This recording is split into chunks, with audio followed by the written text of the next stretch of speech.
Canadian tourist na may kapansanan, binugbog ng 2 lalaki sa isang train station sa Sydney, Australia. Ginamit pang pamalo sa biktima ang bakal na dinostrongka mula sa kanyang wheelchair. Tinangkaraw ng mga suspect na tangayin ang mga gamit ng biktima. Galing po ng concert ang biktima kasama ang kanyang nobya nang mangyari ang pag-atake. Hawak na ng mga pulis ang isang suspect na 17 taong gulang habang patuloy na hinahanap ang kasamahan nito. 3 lalaking nanggulo sa isang bridal shop sa Michigan sa Amerika, kinasuhan na sa korte. Batay sa reklamo, sumugod daw ang 3 suspect at inatake ang may-ari ng shop pati ng asawa at anak nito. Depensa naman ng mga suspect, ipinaglaban lang daw nila ang kanilang karapatan. Tumanggi raw kasi ang may-ari ng shop na ayusin ang pagkakatahi ng bridal gown ng isa nilang kamag-anak. Opisina ng isang US Christian Aid Group inatake ng mga militante sa Pakistan. 6 na empleyado ang nasawi matapos pasabugan ng granada ang building. Hinihinalang target ng mga militante ang mga dayuhang nagtatrabaho sa humanitarian group na World Vision. Pero ang mga nasawi sa pag-atake, puro mga Pakistani. Samantala, 122 years old na babae sa Georgia, kandidato bilang pinakamatandang babae sa buong mundo. Nilalakad pa sa Guinness World Records ang mga papeles ni Antisa Vichava na ipinanganak daw noon pang taong 1880. Sa kabila ng kanyang katandaan, malakas pa rin daw si Lola Antisa. Naglalaro pa siya ng board game at umiinom pa ng vodka. Umaasa ang kanyang mga kaanak na masusungkit niya ang world record bilang oldest woman in the world. US First Lady Michelle Obama ipinamigay ang isa sa kanyang mga pinakapaboritong gown. Pero hindi po basta-basta kung kanino. Ibinigay niya ito bilang donation sa Smithsonian Institution's National Museum of American History sa Washington, D.C. Itatampok sa isang special exhibit ng gown na isinuot ng US First Lady sa inauguration ng kanyang asawa bilang Pangulo ng Amerika.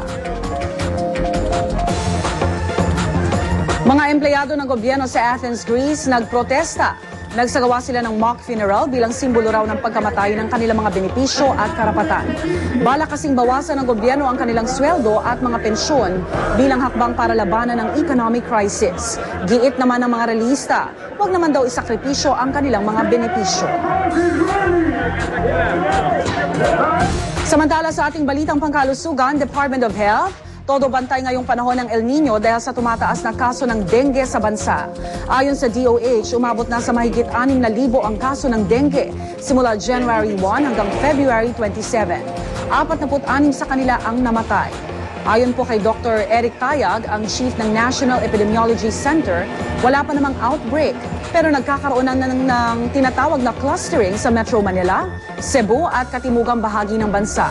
Posible raw tumaas pa ang kaso ng dengue ngayong El Nino dahil marami ang nag-iimbak ng tubig na posibleng pamugara ng lamok.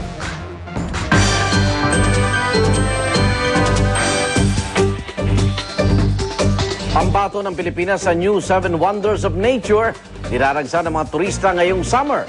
Dumayo ang GMA News Team sa Underground River ng Puerto Princesa City at narito po ang report ni JP Soriano. Papunta pa lang kami sa isla kung saan naroon ang Puerto Princesa Underground River. Kabigha-bighaning tanawin na ang aming nasaksihan. Pagdating sa isla, sadali kaming naglakad bago bumungad sa amin ang malaparaisong beach na ito. Sumakay kami sa bangka at saka inikot ang mahigit 8 kilometrong underground river na napapailalim ng St. Paul Mountain. Nakamamangha ang rock formations, nariyan ang mga batong korteng tao o di kaya'y hugis dikya. Kumikinang din ang ilan sa mga rock formation dahil sa minerals galing sa bundok. Tirahan din ng paniki ang underground river. May natiyempohan pa kaming pugad nila. Hitik man sa likas na ganda, hindi nakaligtas sa epekto ng El Nino ang Puerto Princesa Underground River. Dahil ilang linggo na raw hindi umuulan, bumaba ang water level ng ilog. Nagbago rin daw ang ilang rock formation.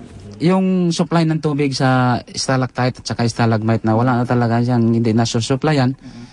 So hindi siya nadadagdagan ng minerals na para siya i-improve na lalaki. At saka nagpo-form kung ano mang formation na dapat magawa niya. Sa kabila nito, tuloy-tuloy pa rin ang pagdating ng mga turista. Katunayan, sabi ng Local Tourism Office, trumilple na raw ang bilang ng mga bumibisita sa kuweba simula na maging finalist ang Underground River sa online search para sa New 7 Wonders of Nature. Sulit na sulit po. Sulit na sulit ang biyahe namin mahaba. Oh, sobra. Kasi amazing lahat created by God. Dasal ng mga taga-Palawan, opisyal na ito makasama sa New 7 Wonders of Nature. Hindi pa rin tapos ang pa-contest, kaya maaari pa rin iboto ang Puerto Princesa Underground River para masama sa New 7 Wonders of Nature. Para sa unang balita, JP Soriano reporting. Alligator wrestling balak gawing international extreme sport. Mula sa pagiging isang tribal tradition, naging formal na kompetisyon sa Florida ang freestyle alligator wrestling competition. Dito kailangan makipagbunupo ang mga kalahok ng 10 minuto sa mga buhaya.